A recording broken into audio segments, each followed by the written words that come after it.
કા દેવાંગને આજ મોડું થયું, આવ્યો નહીં હજી. બાકી આ ટાઈમે તો એ ઓફિસ જવા નીકળી જાય હશે, તૈયાર થતો હશે. અરે પણ તમે જરાય ટેન્શન ના લો, હું આવું છું ને. હા હા, ઓફિસ ઉપર આવીને પછી ડિસ્કશન કરીએ. હા ચાલો, ઓકે મૂકો. હા ભાઈ. જય શ્રી કૃષ્ણ બા, ગુડ મોર્નિંગ. દેવાંગ આજે કેમ તને મોડું થયું? આ ટાઈમે તો તું ઓફિસ જવા નીકળી જાય, એને બદલે હજી તો તું તૈયાર થાય છે. ફોન પર ઓછો રહેતો હોય તો. હા, ફોન પર નહોતો રહેતો. આ ફોન આવ્યો હતો ક્લાયન્ટનો, કહેતા હતા કે ઓફિસે જરૂરી કામ છે, આવો ને આજે. હવે ત્યાં મળીને બધી ડિસ્કશન કરવાની છે. આમ પણ લેટ થઈ ગયો છું, તો હું નીકળું. મારી દવા નહીં ભૂલતો, 2 દીથી કીધું છે. પણ બા, આ તમને ઘણા સમયથી ખાંસી આવી. અરે મીરા, તું રાવ મારો દીકરો, આવ. જય શ્રી કૃષ્ણ બેટા. કેમ છે બેન? સારું હોય તો જ અહીંયા પહોંચ્યું હોય ને. હા પણ કાં અચાનક? ન ફોન ન મેસેજ ન કાંઈ. બા કંઈક ગુડ ન્યૂઝ આપવા આવી છે હે ને? તું બોલી લે પછી હું બોલીશ. હું ક્યાં કઈ બોલી રહ્યો છું? હું તો સાંભળું છું કે બા શું કહે છે ને શું નહીં. બા હા, કેટલા દિવસ પછી મને તમારા બધા પાસે આવવાનું બહુ જ મન હતું, એટલે મને થયું કે આટો મારી આવું. અને આમ પણ આજે તમારા જમાઈ ગયા છે બહાર, ઘરે એકલી હતી તો હું અહીંયા આવી ગઈ. હા પણ હવે આવી છે ને તો 4-5 દી રોકાજો. આ છે ને એલા પારેવાની જેમ આવે આવે ને ઉડી જાય. એક જ શહેરમાં રહેવાનું, એમાં પણ અહીંયા જ રહેવાનું, તો સાસરે ગઈ શું કામ હું? એમ નથી કહેતી, તો મહિનાના 4 જ દી હોય છે મહિનામાં તો 30 દિવસ હોય છે. બસ. તો અને મેં ક્યાં કીધું કે દર મહિને આવ? 4-5 મહિને પણ આવે તો 4-5 દી તો રોકાય કે ન રોકાય? એ વાત સાચી છે. ઠીક છે, આગળ વિચારીશું. પણ ભાભી ક્યાં છે? અંદર જે કામ કરતી હશે રસોડામાં. હા પણ આ જીજાજીએ હમણાં કંઈક મેં સાંભળ્યું છે કે આ બધું શેર માર્કેટનું ને એવું ચાલુ કર્યું છે. દેવાંગ એ શું કરે છે ને એ મને આજ સુધી ખબર નથી પડી. ઘણીવાર મેં કોશિશ કરી છે, પૂછું, વાત કરું, પણ એ કઈ વાત કરે તો ને. જો પુરુષો જે કમાતા હોય ઈ, પણ ઘરમાં બૈરાના હાથમાં પૈસા આપે છે ને ઘર ચલાવવા, એટલે બહુ થઈ ગયું. એ જે કરતા હોય ઈ. અરે બા, હું તો એટલા માટે કહેતો હતો કે મારે પણ સાઈડમાં ઇન્વેસ્ટમેન્ટનું ચાલુ કરવું છે, તો એમની પાસેથી કંઈ શીખી શકાય ને. એ વાત તો સાચી, શીખી તો શકાય. તો બોલ, હવે હું વાત કરું કે તું કરીશ એમની સાથે વાત? હું તો ફોનની ટ્રાય કરું જ છું, પણ ન જાણે કેમ ફોન જ નથી ઉચકતા હમણાંથી મારો. દેવાંગ એ પણ કેટલાય કામમાં પડ્યા હોય છે, ક્યારેક ફોન ઉચકે ને ક્યારેક જવાબ ન આપે. તું તારી કરે છે, ઘણી વખત તો મને જવાબ નથી આપતા. મારે ખાલી રસોઈ કરવા માટે પૂછવું હોય ને તો પણ રાહ જોવી પડે. પણ તું આ ફોનની હું કેમ વાત કરે? 2 પગ લઈને જવાતું નથી. અને આવું તારે ધંધાની વાત હોય ને તો રૂબરૂ વાત કરાય, ફોન ઉપર બધી વાત ન કરાય. હા, તમે તો જાણો છો ને કે હું ઓફિસેથી ક્યારે ફ્રી થાઉં છું? છેક સાંજના 10 વાગી જાય છે. હવે કામ જ એટલું બધું છે હમણાંથી, એટલા માટે. તો પછી નવી વાત લઈને હું કામ બેઠો છું? ઇન્વેસ્ટમેન્ટ કરવું છે, ટાઈમ તો છે નહીં તારી પાસે.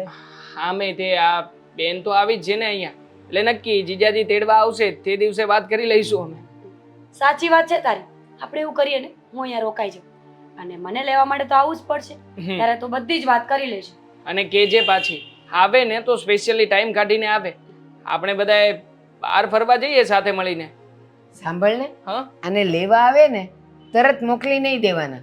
એ જમવા જવાનું છે, બેસો, વાતો કરો, એમ કરતા કરતા એને રોકી દેવાના. તમે તરત જમાડી લ્યો ને એટલે એમ કે ચાલ મીરા હવે આપણે જઈએ. હા, એમનું તો દર વખતનું છે.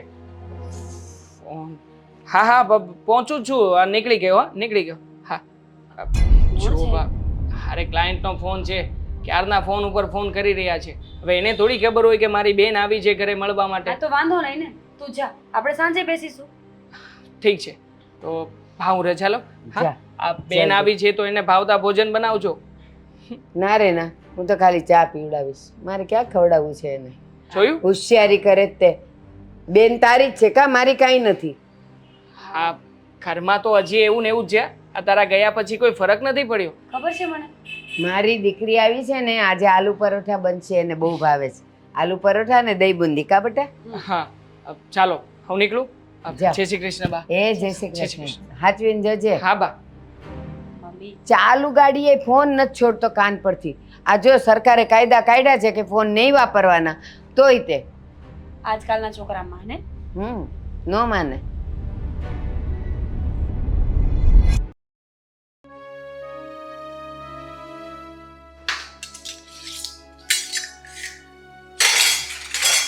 દામિની, હા, તને ખ્યાલ હોય તો ગઈકાલે સાંજે હું એક ફાઇલ જોતો હતો. હા, તે મને કહ્યું હતું કે હવે લેટ નાઇટ થઈ ગઈ છે, સૂઈ જાઓ. એ વખતે જે હાથમાં ફાઇલ હતી એ ફાઇલ ક્યાં છે? કબાટ ઉપર પડી છે, ત્યાં જોયું?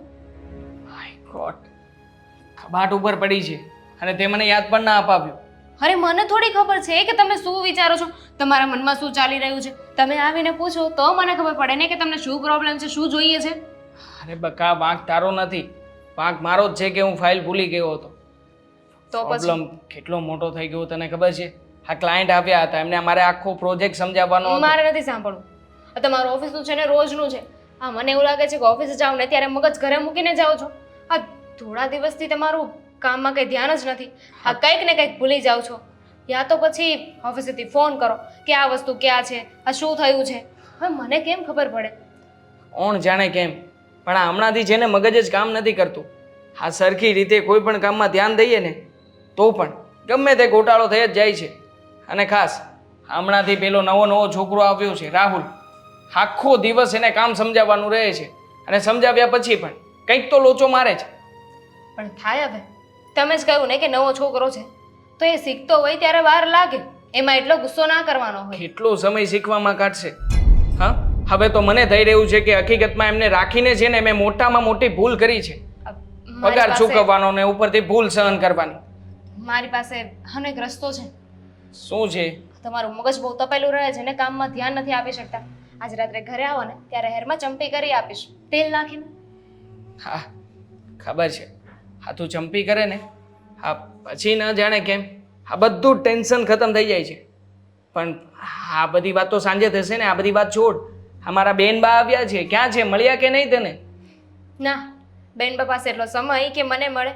આવ્યા, હાય હેલો કર્યું અને પછી ફોન લઈને રૂમમાં વયા ગયા. હવે જમવા બહાર આવે ત્યારે વાત.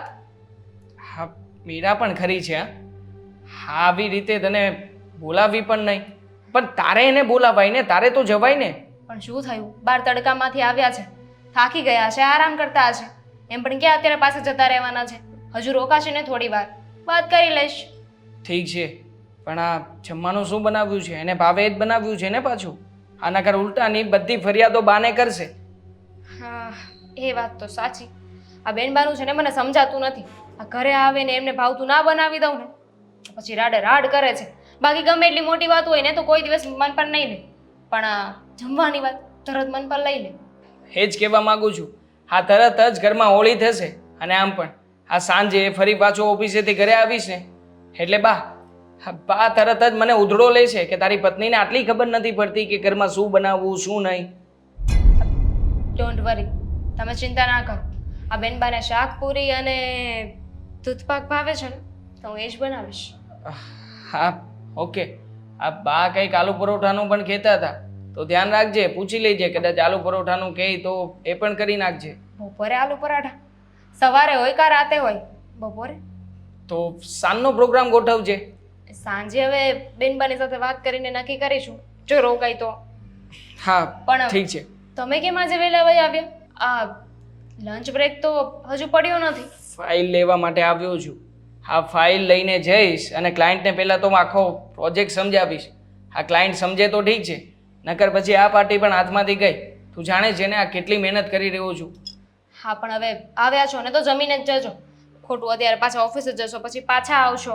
એના કરતાં તો હું ફટાફટ છે ને રસોઈ બનાવી નાખું છું. ત્યાં સુધીમાં મારું એક કામ પતી જશે. ઠીક છે, ચાલ હવે આવ્યો જ છું તો પછી જમવાનું બનાવ નાખ જલ્દી. આ જમીન પછી જ નીકળું. નકર એક કામ કરજે, મારે નવીન કંઈ નથી જમવું, સાદું જે કંઈ પણ હોય ને એ બનાવી નાખ. અરે પણ બનાવું છું ને, બનાવતા કેટલી વાર લાગે? નોર્મલી અડધી કલાક થતી હોય તો આ વખતે પોણી કલાક થશે. શાંતિ રાખો, ફટાફટ બની જશે. સારું, હા, રાહુલને ફોન કરીને જણાવી તો દઉં કે લેટ આવવાનો છું, નકર ત્યાં પણ ઉથલનું પાથલ કરશે. જાઓ, તમે જાઓ. જાઉં છું હવે. ઠંડુ પાણી પડ્યું છે ને ફ્રીજમાં? હા. હા,